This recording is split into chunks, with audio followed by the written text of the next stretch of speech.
are you aware that one of the purposes of intelligence work is crime prevention?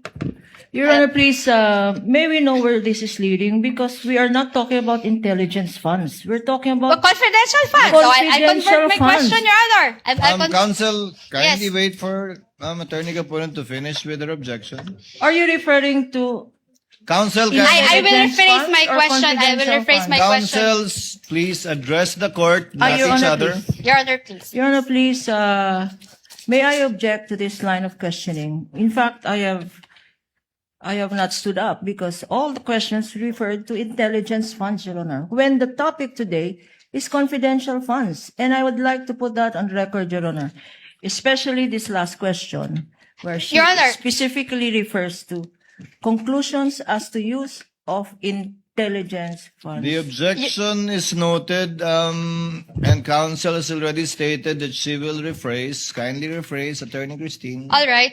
So, ang tanong ko kanina, no? Sabi nyo nga, no? Dinisallow nyo yung rewards kasi nga walang evidence of success nung information gathering. Tama ho?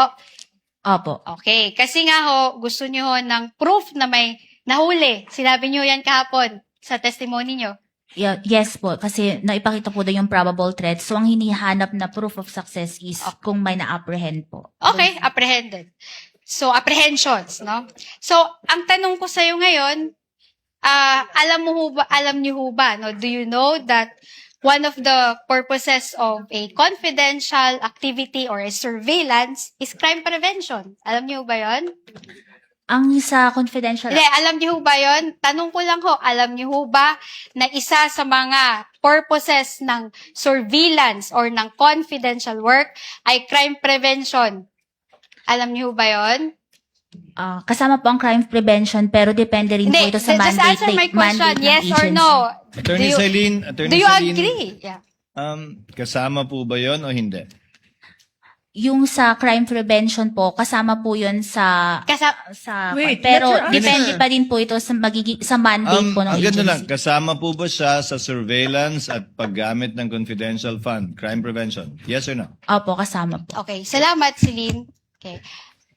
In fact, meron tayong tatlong klase ng surveillance work. Alam niyo ba yon, Celine?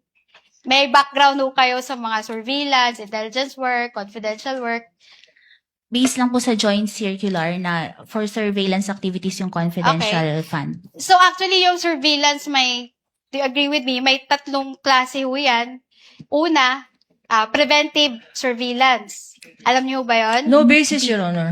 No Hindi, basis for this tinatanong ko lang ho question. kung alam niyo ho ba. Your Honor, the surveillance work that this Your Honor- witness testified to is as defined in the circular, Your So, Honor. what is surveillance work as defined in the circular? Ito po yung yung kasing, di ba po yung confidential expenses is used by agencies for surveillance and surveillance activities na makakatulong po sa, na maisagawa ang mandate ng isang Okay, agency. sige.